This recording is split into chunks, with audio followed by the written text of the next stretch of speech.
Get ready for a no BS approach to health and fitness. This is NBS Fitness Radio.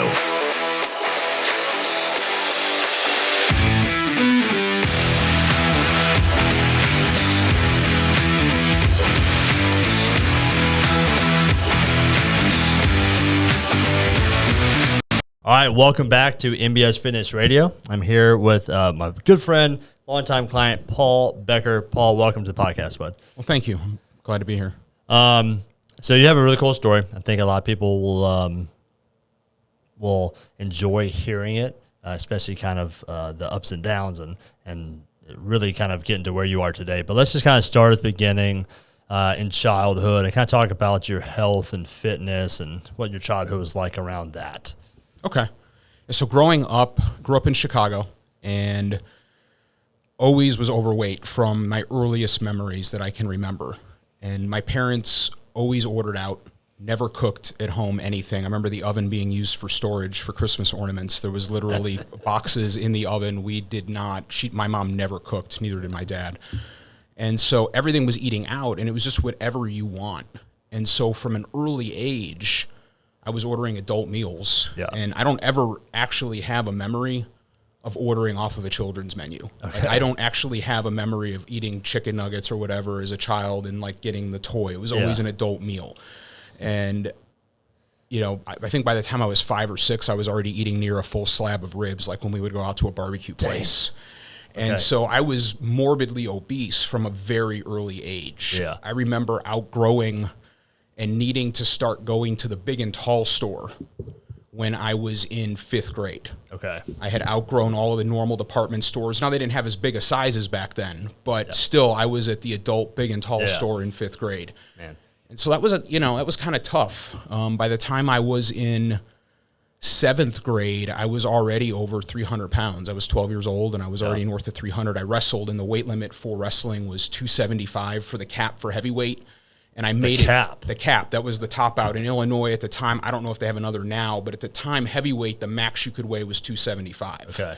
And I remember for like 3 weeks before regionals, eating nothing but salads and sweating and all of that to just barely make the 275 cutoff in order to be able to compete in the regional competition. And by the time I was in high school and 16, I was already well north of 400 pounds and was approaching, I was about 410, give or take, and I had... At 16. At 16. Yeah. And then when I was 16 years old, 3 days after my 16th birthday, I had a viral infection that I came down with that attacked my spinal cord called transverse myelitis. I remember we were walking into my 16th birthday party dinner, and so the whole family was arriving, and I had this terrible pain and burning in both of my legs and cramping, and I could hardly stand, and it just kept getting worse and worse, and it felt like my legs were on fire, and within 20 minutes, I could not physically feel anything from the waist down. Had to get ambulance carted off to the emergency room, and I remember they thought it was something called Guillain-Barré, and they thought it was going to ascend, so I was in an ICU room for 3 days, and they were just waiting for me to stop breathing and put a ventilator in. It was very terrifying. Yeah. Ultimately, they figured out what it was, and I had to do quite a bit. I missed most of my junior year of high school, being at home and doing physical therapy. I had to go to daily physical therapy. Yeah, what was the impact? What was the physical loss that occurred from that disease?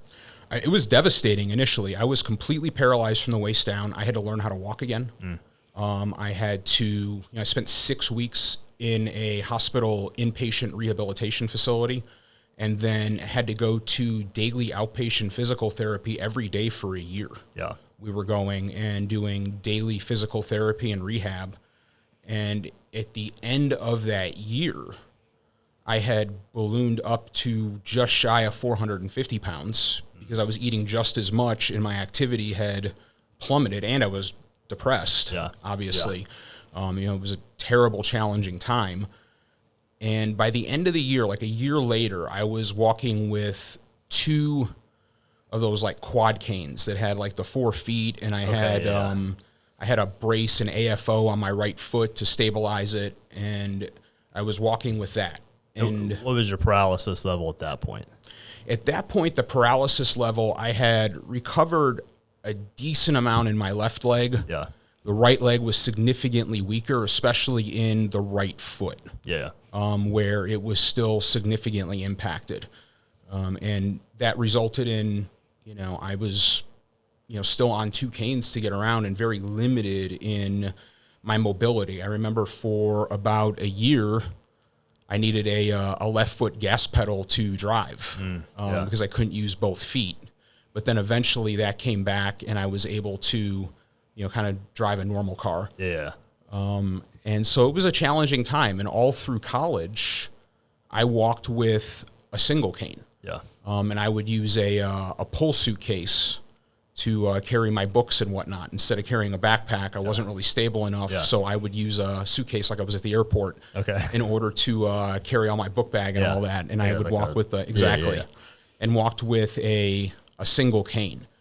And then in college, my mom had sent me, at the time, the premier sort of diet and weight loss program in the country was at the Duke Diet and Fitness Center. Yeah. And it was a residential, you lived across the street and you could do 4 weeks, 8 weeks, whatever. And my sophomore year of college that summer, my mom sent me out to Duke, to the Diet and Fitness Center, and was on the cutting edge. I remember Dr. Eric Westman was there, and he had just done a groundbreaking research study on Atkins and low-carb dieting. At the time, that was tip of the spear science. And he was on staff there. People were wanting to meet him because he was like, oh, wow, this paper just came out. Like, his name was exploding. Yeah. And it was interesting to listen to these lectures, and it really was the latest in science and, nutrition and the way that they had you eat and approach, mental wellness and lifestyle and exercise and the whole 9 yards. And it was a lot of fun. And you're there with, some of the biggest people in the country. I remember showing up and I was 450 and I thought I'd be like one of the biggest people there. And I didn't even make the top 20. It was just, I remember there was a Saudi prince there who was in a wheelchair that looked like it was the size of a love seat. And they had to use a crane to put him into the pool. Oh gosh. I mean, just huge people. What, at the time, did you want to go? What was what was the communication between your mom and you? I did want to go. I was very unhappy with where I was in my physical wellness and wanted to, and my dad died when I was 5 years old. He died 3 days after my 5th birthday. He actually died the same day to the day that I had the spinal cord thing when I was 16 years old. Yeah. And so tough memories around that day, but he didn't take care of himself. My mom never exercised. They were both heavy smokers. They ate whatever they wanted to, but I wanted something different. I knew that wasn't sustainable. Yeah. And I knew that where I was very unhealthy and I did not want to die very young. So I was wanting to go and change, but also, food was a major coping mechanism. Food was just everything positive in life was, we're going to go out and celebrate something. So what do? We eat. Yeah. And my whole life, food was a reward. I remember for years as a little kid, we would always be on some kind of diet because we'd go to the doctor once a year. They'd yell at her, talk about how I have to do better. And, and they'd recommend we'd go see a dietitian or we'd go I remember Jenny Craig eating those meals and then Weight Watchers. And, and once a week we'd go to one of these programs and we'd sit there and, they'd go through the food records or whatever, and we'd, get yelled at for an hour, gently encouraged, whatever, and then we'd promptly leave and go to Bob Chin's Crab House and reward ourselves for having endured that lecture with, an enjoyable meal. And so just everything in my mind was always wired around, food as a reward, a comfort, an escape. And so I just had a very toxic relationship with eating. Yeah. And that continued, most of my life. I still struggle with elements of that and having to pull myself back when I'm stressed out and I find myself wanting to eat and then asking myself, are you even hungry? Yeah. And the answer is almost always no. Yeah. But that's not why I'm wanting to eat. Just your brain's triggered that this is how you give yourself dopamine. It's I'm having a negative emotion. I want a positive one. Let me give myself dopamine through food. Precisely. Yeah, that was sort of my drug of choice. And so you go to Duke, and I lost a bunch of weight. How long were you there? I was there 8 weeks. Like a summer? Like a summer. Yeah. And lost 50 pounds. And then afterwards... 4 pounds a week. Or 5.2 pounds a week. That's pretty good. Yeah, when you've got a medically supervised diet with nowhere to go off campus to cheat, and you're exercising for 4 or 5 hours a day, it's remarkable what can be achieved when you're in that kind of an environment. It's kind of like The Biggest Loser, except you're paying for it. Right. And so it was great, and I had a good time. I liked it so much, I went back the following year. And I had even more success. What was your weight at this point? Because you're at 450, you so get I down got to down 400. to about 400, and I maintained most of that over the course of the year. I think when I went back the following year, I was at maybe 410. Like I had done, which pretty good. I mean, you're only talking about 2% of your body weight fluctuation at that point. And lost another 50 that summer. And then I did an internship in DC instead of going home. I was still in college and did an internship in DC and was living in a dorm. It was the first time I was really living away from home. And on my own, and I lost another 50 pounds that semester in DC. So you're down to 450 to 410, lose 50 pounds, you get to 360. Go to DC, lose another 50? So there's another 50, and so by the time I got home for Christmas, I was like at 310. I was within sight of a 200, and the last time I'd seen anything that started with a 2, I was in 7th grade. So I was real excited. I was like, wow, this is going to be awesome. Can I ask you what the step difference, like what you felt difference between like 450, 400, 350, 300? Like what's the step difference there? So in terms of how I felt physically? Yeah. Like what were the improvements that you felt? So much more energy. And I remember by the time I was done in DC, I was using the metro to get around and go to work every day and walking. And I remember my aunt and my cousin came to visit me, neither one of them overweight. And I was showing them around, and they were exhausted trying to keep up with me. I was just zipping around everywhere. Still using the cane. I was barely using the cane. Okay. And so by the end of the that year, I was off of the cane. And so by the end of that year, I was off of the cane, and I was just walking around. And so I managed through all of that weight loss and physical activity to get enough function back. And at that point, other than a little bit of weakness in my right foot and right calf, I was pretty much recovered, from a physical muscle standpoint, and had made really a good recovery. So Duke was good for me in the sense that not only to get my weight down, but I was able to get a lot stronger. You were exercising. I was exercising, and I really started to unlock the key of how critical that was beyond just, we're going to do some physical therapy. I understood from that point in my life onward, and I wasn't consistent, but whether I did it or not, I really did understand the value of exercise, but understanding its value and actually doing something, people know they should save for retirement. I think people understand the value of that, but then you look at the average 401k balance and you're like, well, there's a disconnect there. It's the same thing. And, we just because we know it doesn't mean we do it. And then, by the time I graduated college, I had gained a little bit of that weight back. And then I started working, and I gained a bunch of weight back. And so by the time I was, let's say 25-ish, 24, somewhere in there. I remember it was by the time of the housing crisis in 2008, I was back at just under 450. I had gained almost all of my weight back. What do you attribute that to?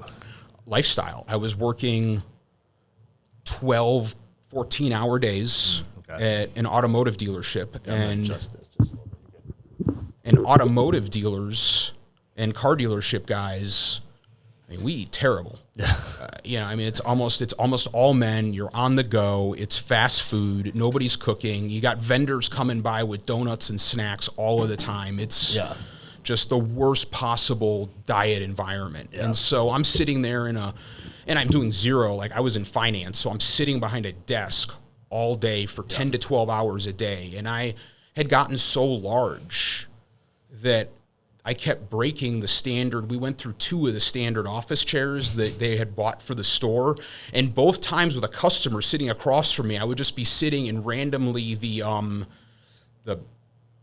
like actuator. The ballast, the actuator. Yeah, I heard the shock pop, like a shock that just went out, like you hit a huge pothole or whatever. And I just sunk down as the customer was looking at me, and that was the end of the chair. And so we had to start shopping for one. And I found this Canadian company that made one called the Everest, with a solid steel gauge suspension all through the chair, and the shock. And I still have the chair because it's indestructible, but the shock is it's like this big. I mean, like it looks more like shock. It looks like something more for a Toyota Corolla than for an office chair. I mean, it's ridiculous how durable that thing was, and really a great chair. But anyway, I had gotten to be enormous, and I knew that I had to do something. Blood work wasn't good. I felt terrible. I had no energy.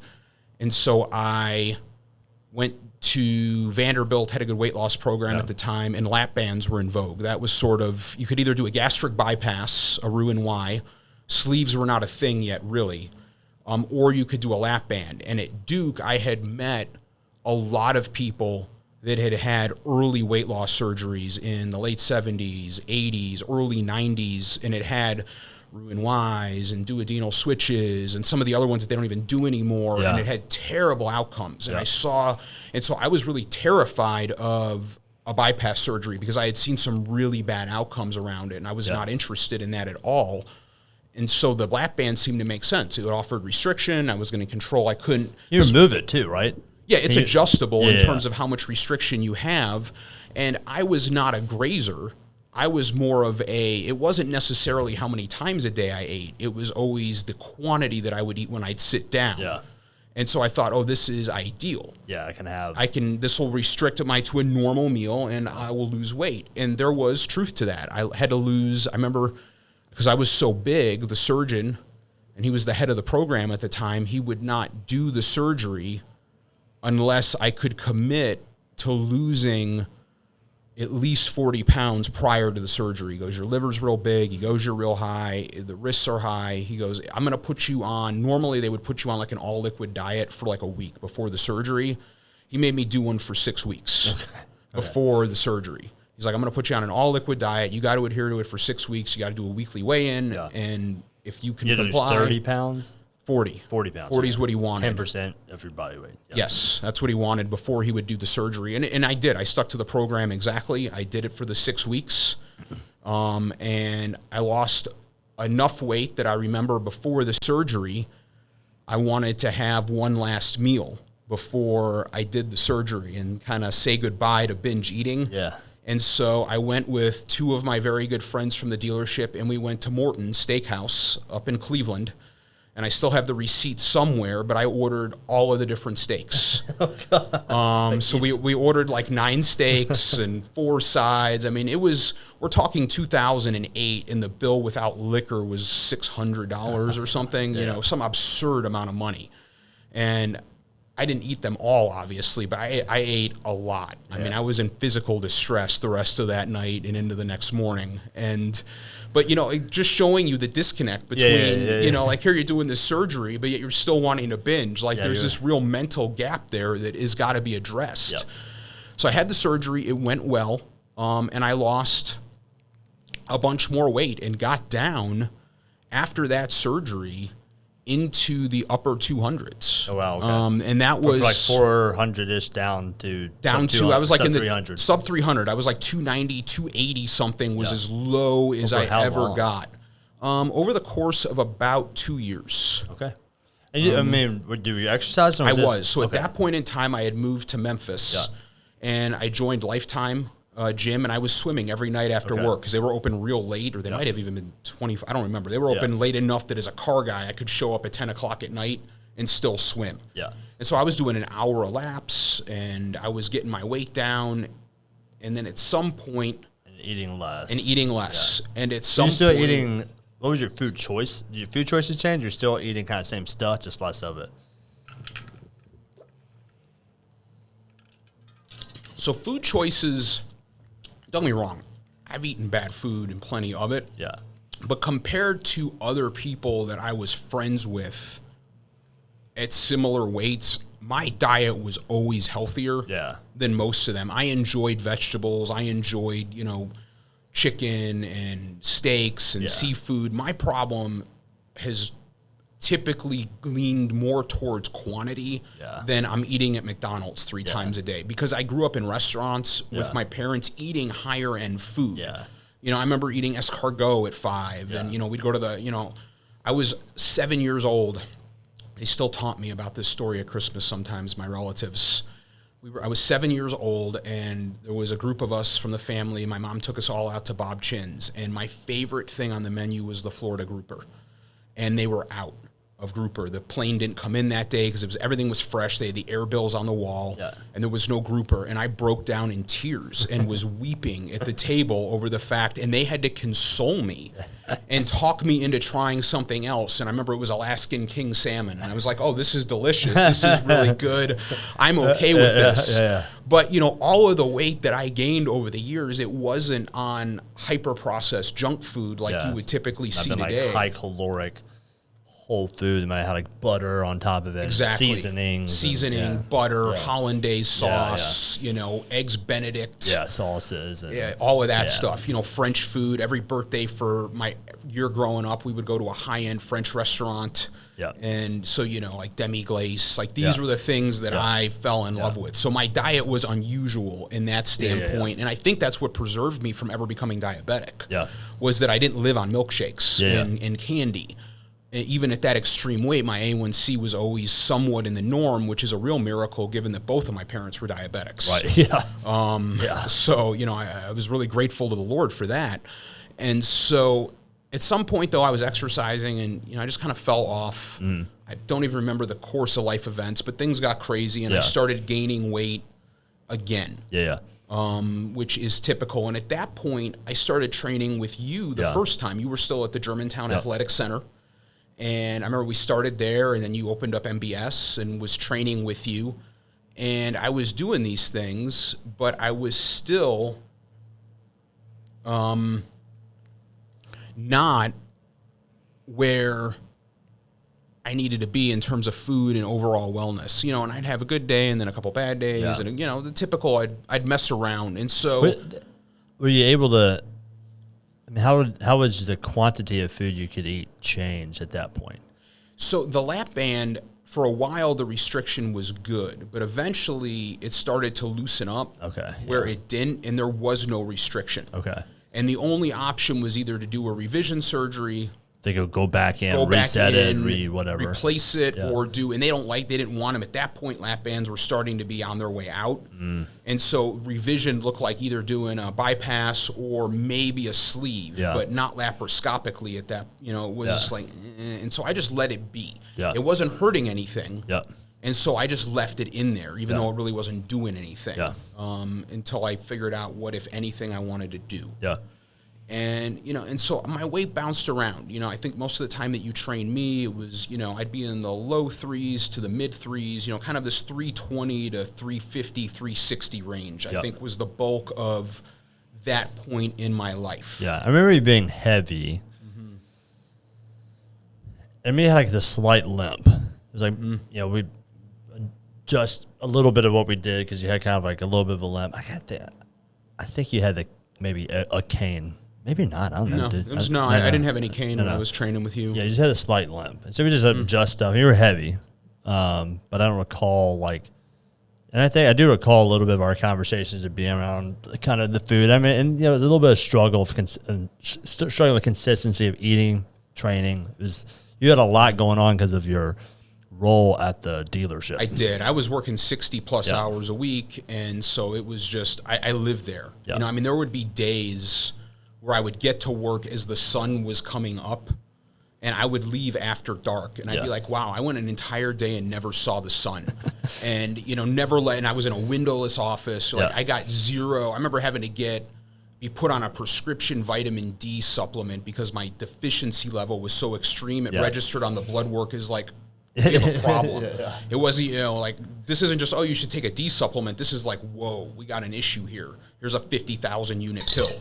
And I had a lot going on at home. My mom had gotten sick, and there was different stuff going on, and I wasn't making good, healthy, and I would try meal prepping for a while or ordering food, and, you know, you'd be like, hey, man, you really gotta And we probably had a million conversations around it. Like you would be gentle and like, you're like, dude, you got to do this, you got to do that. And I'd be like, sure, absolutely. And I'd do it for a day or two. And then it'd be like, hey, let's go let's go to Bonefish. Let's do it. It's Bang Bang Shrimp Wednesday, you know, and that would be the kind of the end of it. And so it's just, when I think about that now, you think about like you're working this stressful job that's like kind of deteriorating to like your mental and physical health. And it's like, I need a relief. And like your entire life, that relief has come from food. Exactly. So it's like, long day, we get some food. Stressful day, we get some food, you know. Good day, we get some food, whatever it was. And that's what I did. And what I noticed is that in the automotive world, that chemical dependency in some way, shape, or form, I was eating, which is the socially acceptable form of chemical dependency. There's a lot of people that have an eating addiction. There's a issue there, but we don't approach it the same way as we would if you're an alcoholic or you're a smoker or whatever. Like those we look at and go, you got to get that under control. We don't really do that with food. Yeah. And everybody, I have a lot of friends that were heavy drinkers. Yeah. I have friends that were heavy smokers. I have known people that went to harder drugs, and I saw how bad those roads could lead to. It was really, and so I'm grateful in a lot of ways that what my outlet was food, and not that I turned into an alcoholic, where I was drinking a pint of whiskey a night or something else. But I was eating, and I was, so busy, so stressed out. And at some point in there, I wasn't really making much progress at the gym and was just sort of burned out with it. And I remember saying to you that I wanted to take a break for a while. And I think you were mentally exhausted with the lack of progress at that point where you're like, yeah, that sounds like I remember there was like no resistance to it. Okay. you didn't even have like you should really reconsider that. You were like, yes, that might be a good thing. Like, okay. And so, I stopped exercising completely and gained some more weight up and probably got to, right around 400. I was in the 390s, I want to say. By the time 2016 rolled around, I was in the 390s. Yeah. And it was at that point that it was a February morning, and I had my mom living with me. I had my friend Lenny living with me. My house was packed. It was a 3-ring circus. And I remember there was a day where I got home. It was late at night. It was pouring rain. My driveway steep and slippery, and the garbage had to go down, and nobody had done it. So I took it down the driveway, and it was packed, and I slipped, I fell, I landed on my back, the garbage can landed on top of me. Yeah. And I hurt my back. And I remember just laying there, it was like midnight, it'd been a long, terrible day, and it was just the worst end of the longest day. It was just like, Took the garbage down. I remember my back was bothering me. The next day I went to the doctor, got a steroid pack, they sent me to a back person, we'll do some physical therapy, whatever. It never fully resolved, and it kind of kept getting progressively worse. And then a couple months later, I was coming back. I'd gone to Los Angeles for the weekend, for a long weekend to visit a friend, and was walking through Phoenix on a layover, coming back to Memphis, and was racing to get to the gate to make my connection. And I took a step, and all of a sudden I had this incredible excruciating pain, and I could not physically feel my feet to take another step. Yeah. And had to get a golf cart to take me back to get to the plane. Yeah. And I was in terrible agony, but I was like, there's no way that I'm going to see a doctor in Phoenix and be stuck here. Like, I'm in 2 hours or 3 hours, I can be in Memphis. I'll figure it out then. Yeah. So I got on the plane, got back to Memphis. I don't even know how I got home that night. It was like midnight. Next morning, first thing, I went to go see my doctor. They sent me to a back specialist. And they treated it very conservatively for months. And I kept telling them all these symptoms and problems that were going on, and it kept getting worse and worse. I could hardly feel my feet. They were managing the back pain with, narcotics and steroid injections, but it was just getting worse, and there were neurological concerns. And I finally was losing confidence in them, so I went to go see a neurosurgeon. Yeah. And he... A neurosurgeon. Neurosurgeon. These were orthopedic surgeons that did spine work. Yeah. And so it was an ortho practice, but they had a whole back department. So I just assumed that they were capable. Yeah. But I eventually was like, I think I want to go see a neuro guy. Yeah. And I remember when he walked into the room, and I had sat there, I was getting kind of upset because I was like 30 minutes into my appointment, and I kept looking at my watch going, what's up with this guy? You know, keep your appointment. Yeah. And he walked in, and he was visibly upset. His face was kind of red. And he looks at me, and he goes, why haven't you had surgery yet? And I go, what do you mean? He goes, I just spent the last 20 minutes staring at your MRI and trying to figure out what you are thinking. It's like, well, nobody's told me that I absolutely have to have surgery. In fact, they've kind of suggested like to continue. And he goes, you had a massive blowout. He goes, this disc completely exploded out of where it's supposed to be. That was what happened in the airport. Yeah. It started with that initial fall, and that tore, you know, because I had relayed the history. And he goes, look, what happened, and the reason why it was hurting is when you had that first fall, you tore what's called the dural sheath that keeps your discs in. Yeah. And he goes, and so it was bulging out. Yeah. And then instead of it healing, which a lot of times it can do, that tear just kept getting slowly worse progressively until the tear opened up enough that it allowed the entire disc to explode out. And he related it like a tire having a massive blowout on the highway. And he said, this disc is crushing your spinal cord. Yeah. Kind of like cheese against a grater. Yeah. And he goes, you are going to wake up one morning paralyzed from the waist down. That's what it's going to do. It is going to completely crush your spine. And you have to get this off. Yeesh. And I was like, okay. And the guy that I went to go see is one of the leading neurosurgeons in the country. And I was looking at, I didn't want somebody that was just like, you need surgery. Yeah. And so I had looked at Medicare. There's reports available of patient to surgery ratios. Yeah. Like in Florida, if you see a back doctor, you're getting a fusion. Yeah. Like if it's Florida, it must be a fusion. Like they do them way higher than any other state in the union. They got both payments to make. Yeah. And so, you know, I looked for a guy that was conservative in his surgical approach and did them at below the national average. Yeah. And he walked in and he's like, you need surgery. And I was like, okay, if that guy's saying it, you need it. And so I had the surgery.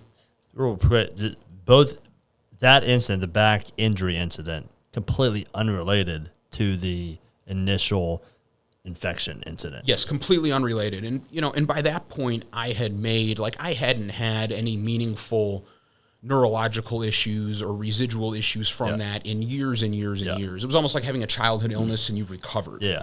Like at no point was I undergoing any kind of care for that. Yeah, that was like, you know, well, you had measles when you were 5. Yeah, but I mean, those are gone now, you know, kind of thing. Yeah. And so at that point, you know, I was just kind of living a life. Yeah. You know, I had a little bit of a weakness in the foot, but, you know, I mean, you could have had an accident when you were a kid and had the same thing. Yeah. So that was where I was at. And so I have the surgery and they pull it off and he does a good job. Like the back pain's gone. But the problem is that this disc had been compressing my spine for months. Yeah. And then you pull it off and naturally no different than if you do surgery on like a knee or a shoulder and you fix it immediately afterwards, what happens? It swells. Yeah. And so there was going to be some additional trauma just because in the spine, there's nowhere for any of that swelling. You're encased in bone. Yeah. And so between that initial trauma and then the swelling that occurred afterwards, by the time the surgery was over, I had a fair amount of neurological deficit. Yeah. And it was substantial. And I spent 3 weeks in the hospital doing rehab. By the time I got home, I was on a walker and could hardly move around. And I remember I needed 6 months of in-home nursing and physical therapy. Like I couldn't even leave the house. I had all sorts of neurological impairments. I mean, it was the most difficult time of my life. You know, it was really a dark time in terms of my abilities. Yeah. And I gained more weight. I got up to I got right up to about 400 pounds. I think I saw a 400 one morning on the scale and it freaked me out. Yeah. And so like I didn't eat anything really for like a day and a half to get it back down. And like I flirted with that 4, but I never really but I was basically 400 pounds. Yeah. And I was on a walker. Yeah. And I couldn't even work anymore. You know, I wound up having to go on disability. I mean, I was not mobile. Did you try? I mean, did you try to go back to work and I can't do this? Or there's just no way. You're just like, there's no way. You know, getting ready in the morning it was 2 hours in the bathroom dealing with neurological issues. And then, the falls that I would have around the house just because I was unstable on the walker. And then the amount of constant nerve pain that I was in and the drugs that they had me on. I mean, it was just bad. Yeah. I mean, it was so far from being able to, and then I couldn't sit for more than maybe an hour before I was in excruciating pain. Like it was bad. It was bad enough that for 6 months I couldn't even go out to physical therapy. They had to send the physical therapist to the home. Yeah. And I had to have a nurse come to the house 3 to 4 times a week to help me with bathrooming and toileting. I mean, that's where I was at. It was as bad as it can get short of you being in a nursing home. Yep. And your mom was with you at this time, or she? By that point, her health had deteriorated to the point that she was in a nursing home. Yeah. Okay. You had Lenny there. Lenny was there. Okay. Lenny was there, and Justin would come by every once in a while. He was mostly out of town, but sometimes he'd come visit. And when he was in town, he would stay there. But, yeah, it was a really awful time. Yeah. And I was on a walker for years. 2016, I was on that walker, and I was on that walker up until maybe 2022, give or take. Yeah, you were on the walker when you first started training. Yeah, I was on the walker, and in that course, I remember just one morning, a lot of times, but I just remember sitting, and I'd be watching TV and thinking, this cannot be what my life was meant to be. Yeah. This cannot be as good as it gets, that I'm going to sit here and stream content and be on a walker, and my life is essentially over in my late 30s, 40 years old, and this is it. Yeah. And I'm just going to sit here for the next 30 years until I die. Yeah. And that's kind of where I felt like I was at, was that, I was not living a life that was what I wanted in any way, shape, or form. And I was praying a lot about it. I was going to church. I was active in church. That never faded. And I just really felt the Lord speaking to me going, this is not what I have planned for you. But you've got to put work in. Yeah. Like you can pray for a miracle, but, you've got to put the work in. You've got to do the effort. And the story that I remember thinking about in that time was, in the Old Testament, you have both Abraham and you have Jacob that need water. And, and they're looking, and the Lord is directing them, and the Lord takes them somewhere and says, well, there's water here for your flocks. But the water isn't a stream or a spring. They got to dig. Yeah. And you still have Jacob's well in Israel, and they had to dig a well.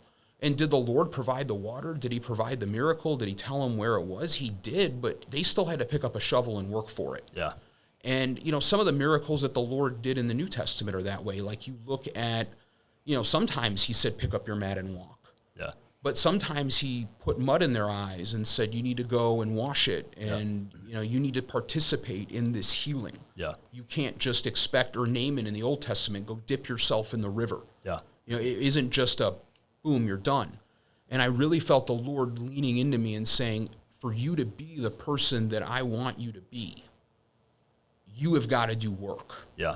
A lot of times we dream about, if I won the lottery, that would be great. Or if I came into this or whatever, but are we spiritually, physically, mentally ready to just have something like that thrust on you? Or do you lack the necessary tools to be able to make use of it? Right. And that's a real reality in a lot of things. And I remember texting you and going, I had a dream of pushing the prowler around. I had a dream, and I want to, so I started training with you. Yeah. And that was in 2019. Yep. Because it was right before, I remember not that much longer after I started training with you, COVID hit. Yeah. And in order to stay healthy and safe, I couldn't go to a gym and work out. I had to stay at home and not exercise. That was the safest course of action. But you did. I remember. We did video sessions. Sessions. I can't remember. I think I brought you some dumbbells and some bands, and you got, I think, a rower. So you're like, all right, we'll figure it out. We'll make it happen. And I did. Yeah, I did. I bought a rower, and I got a box, a jump box, and I got a bunch of bands, and I got some 25-pound dumbbells, and we made the best of it. And I started, with the walker. I would go up and down my driveway, which is at a pretty good grade, as long as it wasn't wet. Yeah. And as long as there wasn't any dirt on it, I would look out if there were, during the fall when there were leaves, we weren't going out there. Yeah. But, if the conditions were favorable, I was like, okay, we'll do that too. Yeah. And just started doing, what I could, and just kept increasing slowly but surely, and working on the food component slowly but surely, and really just transforming lifestyle and trying to win that battle in my mind to be somebody that, what are the things, and one of the things that I enjoyed about training here, and people, especially people that were out of shape or that were friends of mine that were older, well, where do you go? Do you go to Planet Fitness, or do you go to, this one or that one, and I'm like, no, I go to this powerlifting gym. And they would all be like, that seems a little hardcore and extreme. And I mean, I guess in that sense it is, but I wanted to be around people that were what I wanted to be. Right. I looked at it and said, okay, that is doable. That is possible. Look at all of these people living that lifestyle and enjoying their life. And so if I want that, I need to do the things that they're doing. I can't do the things that people that are not healthy are doing and expect that I am going to be able to do the things that guy's doing. Right. And so it's like I never really was around people that took health and wellness as a lifestyle that seriously growing up. And I needed to really learn and see what that looked like in terms of how is it a way of life. I got some of that at Duke. Yeah. There it was all about lifestyle, but that had faded. And, and science changes over 20 years. I mean, there's that too. And so I started really just trying to be like, okay, slowly but surely, I want to get to a point that I can live and eat and work out like these guys. And, starting on a walker at 400 pounds, there's a Grand Canyon that has to be covered there. And so it can be discouraging at first to think about, man, I got so far to go. But instead, you just start looking for daily victories. Where am I getting better at it? Where am I doing? And over the course of that time. Well, I also think it's important to point out that it wasn't like this smooth sailing the whole time. It wasn't like you just this steady, super consistent weight loss. It was, you'd have periods of like really good progress. You'd stall. You might kind of backtrack a little bit. Things would happen in your life, and it's not like you just weren't dealing with some of the same stuff, but where in the past you might have gotten frustrated in that moment and said, like, I give up. This time you said, I'm frustrated, so I'm gonna lean in.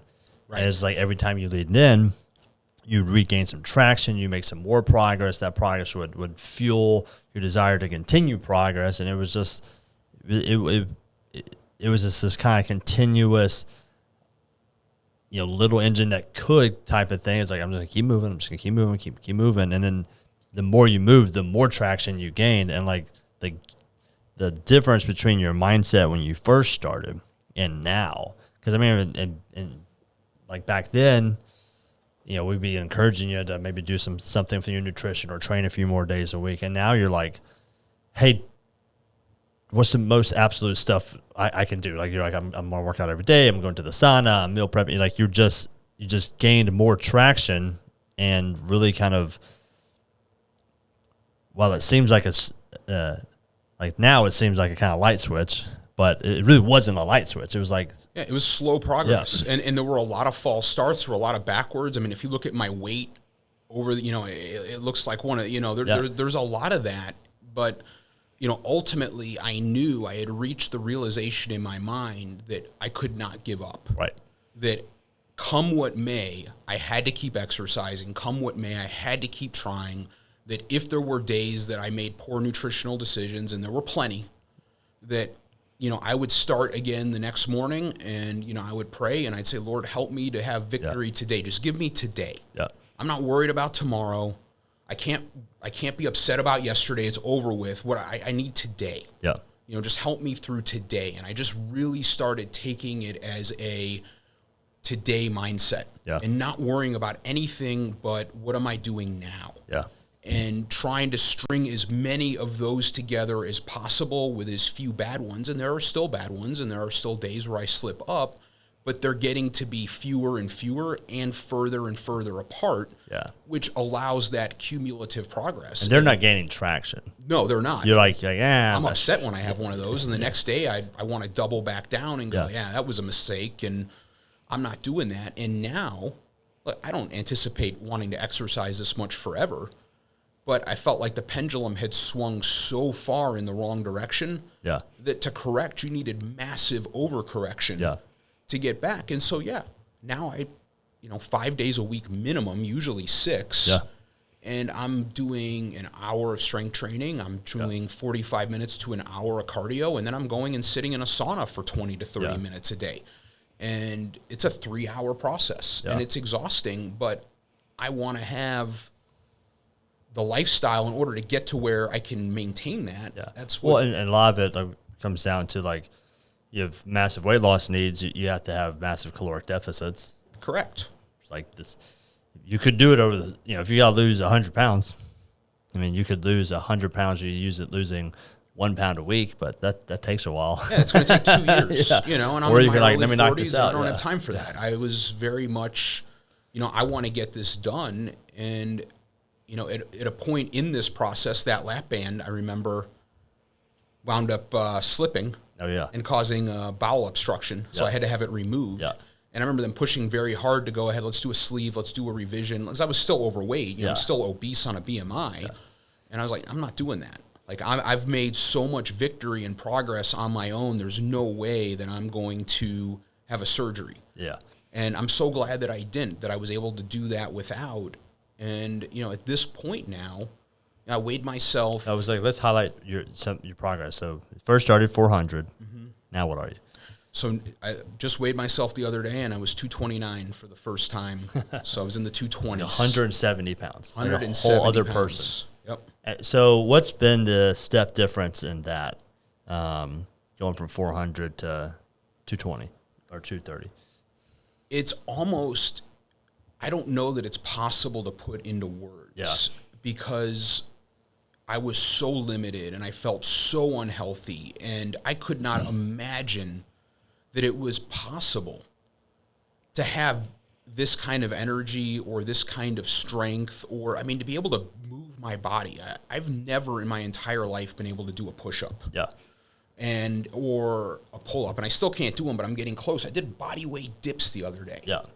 And these were things that were just, and to be able to move my body and be in control of it, and to walk around, in the course of the spinal cord injury and the surgery, my legs were so weak, my left leg overcompensated because it was the stronger of the two weak legs that I wore all the cartilage off of this knee. I remember, and I have 3-compartment bone-on-bone arthritis, and that popped up in the last couple of years. And I remember them saying, like, hey, you're going to need a knee replacement. Like, I was doing injections. The guy that does my knee injections, he's 70 years old. He's been doing them for a long time. I hold the record for him for the most fluid he's ever pulled off of a knee. I'm his record holder. I would go in there and he'd pull off 80 milliliters of fluid off of a knee. And it was just wild. And them going, well, you're going to need a knee replacement. And me thinking, no. And coming in here, and that's when I started embracing the bike. We were like, let's just backward bike a crap ton. Right. And see it what was that does. so painful initially. I remember having to wear a mouth guard so I wouldn't crack a tooth. And I just kept telling myself, no matter how much it hurts, it doesn't hurt as much as a knee replacement's going to hurt. This is still the better option. And that was hard. But now the knee, I still go get steroid. I still need injections and whatnot. But a year and a half ago, I would lay in bed for 10 minutes in the morning having to mentally psych myself up to stand up. And sometimes I would fall when I stood up. It was so painful. Like I would just collapse out from underneath me. And now, it's sore, but I would never even remotely contemplate having a surgery. I move around. It's gone from being like this debilitating, I don't know if I can deal with this much longer, to like, it's kind of annoying. It's like, it's annoying from time to time. It's inconvenient, but that's it. And tell everyone about your trip to Israel, because I think that's, when you came in here at 400 pounds on a walker with like some serious kind of mental distress and depression around like your physical capabilities. You're being told, hey, like, your knee's jacked up, you're going to have surgery. And then you just kind of lean in and just like, I'm going to tackle this head on. And then you get to the point where you're no longer using the walker. You're going to canes, and you're going to one cane, and then It's not 2 canes still, but I mean, like you could. But I mean, and here, like you'll use a cane to get from one place short to distance for yeah, sure. but, but then you go to Israel. So talk about kind of that story. So this spring, I was able to go with 2 of my best friends to Israel. It's much to the shock of all of my friends and family. Like, there's a war going on, and I'm like, yes, war makes for the best tourism prices. You'll never get a better deal than if there's a conflict. And there was so much truth to that. We didn't have to wait in line for anything. I felt like a president when I showed up at a site. They're like, come right on in. Yeah. And I felt very safe. At no point did I feel unsafe. There were some funny stories around it. But we wanted to see Israel, and so we went. And it was great. There were so many Israelis were so grateful that we were there and seeing it. But my ability to go and do things there. And I was slow. You know, I'm not a fast walker, but I remember we wanted to go up Mount Arbel to the Vantage Point Lookout, and it's in between Galilee and Jerusalem. And so it's absolutely a mountain path that Jesus and the disciples would have had to hike over. And you see ancient caves, and it's beautiful. And it's exactly what you would imagine Galilee looks like when you're reading the Bible. And he's talking about, I was sitting with my disciples, and we were teaching them, and what does that look like? And it's that. Yeah. But it's typically a spot that if you go on a church trip, they don't take you to, because to get a bus full of 50 seniors, which is your average church trip, and walk up, it's just not happening because it's kind of arduous.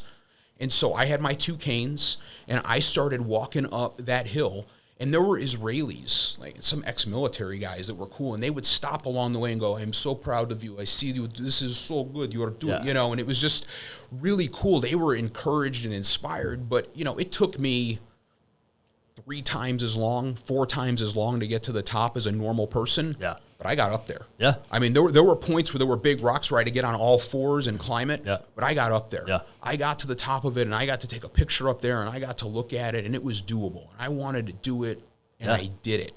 And I got to walk around Old Jerusalem, and I got to go and see things and do things. Now, did I push it too far? Yeah, I did. I did. There were some injuries that I had to contend with when I got home, but the fact that I could do it, and that would have been unfathomable. That's just a 180, like mentally, you know, like to go from, you know, this is what my life's going to look like the rest of my life to like, let's go climb this mountain. You know what I mean? Like, let's go hike up this hill. Let's go do it. And you know, I've gotten to the point where, you know, I don't want to go on a vacation to see something. Yeah. I want to go to experience something. 100%, yeah. Like I remember you talking about you went and hiked the Grand Canyon this summer. And I thought that sounds amazing. And if I were to go to the Grand Canyon, you know, I would want to be able to go and experience it. I don't know that I could do what you did, but I don't want to just go to a vantage point, stop the car, take a picture at the lookout, and go home. I don't want to, that's not, I want to experience things. 100%. I want to enjoy life and do things and be an active participant. And that requires a level of health and fitness in order to do those things successfully. And come what may, I'm going to keep pushing myself. I'm either going to die trying or I'm going to get there. Yeah. One or the other. Yeah, it's been cool to watch your aperture open as well, because as you've like unlocked new skills, a great example was like the pull-up thing. Like I don't think we ever discussed a pull-up, but then you're like, hey, how close am I to doing a pull-up? It's like becomes within like achievable distance. It's the same thing with the push-up. I mean, like for the longest time, like the thought of like going onto the ground. I was like in my program, I was like, well, if we're gonna be on the ground, we need to be on the ground for a while, because like it was hard to get back up. Getting up takes a little bit. You know, push-ups probably not in the equation. But then like I just sit there and watch you like improve. I'm like, we're new goal. Push-ups. Yep. And then you like did your first push-up and you're like, holy crap, like that's awesome, dude. And it's just like as you've unlocked these things, now your aperture changes. You're like, ooh, what would it be like to go to the Grand Canyon? What would it be like to do this? You've got back into dating, which is cool. And so it's like all these like all this change in you has not just been physical. It's been holistic. It's your body, your mind, your soul, you know, it's your emotions, everything. It's been just really cool to watch that happen. Yeah, and that's the thing that, you know, when I talk to people that I'm friends with that have been really overweight their whole lives like I was, you have this idea of just, if I was healthier or if I didn't weigh as much, if I was at a healthy weight, I would feel better. And that is objectively true. But it actually, as I think about the benefits of the weight loss, that comprises such a small slice of the overall pie of quality of life improvement. And that's really what you're asking yourself about, is not, how long am I going to live? I have no idea. There could be a truck that hits me on the way home. I have no idea how many days I have ahead of me. But what I know is that to really enjoy those days and experience them to the fullest capacity possible, and to do the things I want to do, to be able to serve the Lord the way I want to serve him, to be able to be successful, that my body, which is a temple to the Lord according to, the scriptures, has to be the cleanest, fittest, most capable temple possible, and that I have a duty to steward that body in a way that honors God. Yeah.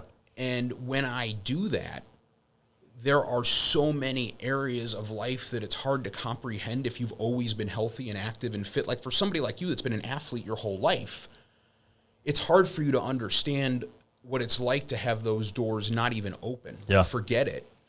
And then all of a sudden, when they've been closed your whole life and they start opening up, it is like there's a whole world of things that you get to experience that were just simply not available to you before. And it really is a very wonderful thing. And I remember you asking me the other day, you were like, so what amount of money could I pay you? Like if somebody were to show up with a checkbook and say, look, I'll give you any amount of money you want. We'll give you $1 billion to go back to being 400 pounds, and you're probably going to be on the walker at that point, and you have to stay there. It's not like, hey, I'm going to give you the money, you're going to be 400, and then you can start over. Yeah. For that I would probably do. I would just go to a fat camp and hire a team, and we'd, get it knocked out, whatever. I've got the right mindset now. I'd be like, okay, this is going to be a pain, but it's worth it. Yeah.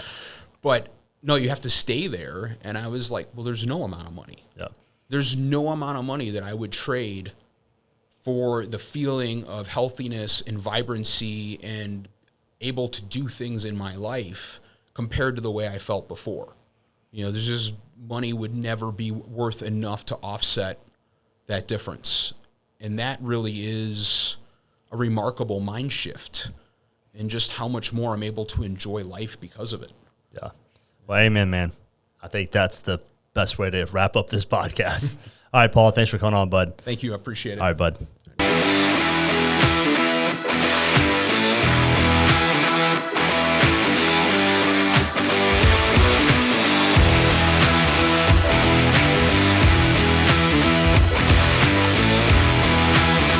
Thank you for listening to NBS Fitness Radio. If you enjoyed the podcast, be sure to share it with your friends, follow us on social media, and check out our website at www.nbsfitness.net. Hit the subscribe button and tune in next time for more NBS Fitness Radio.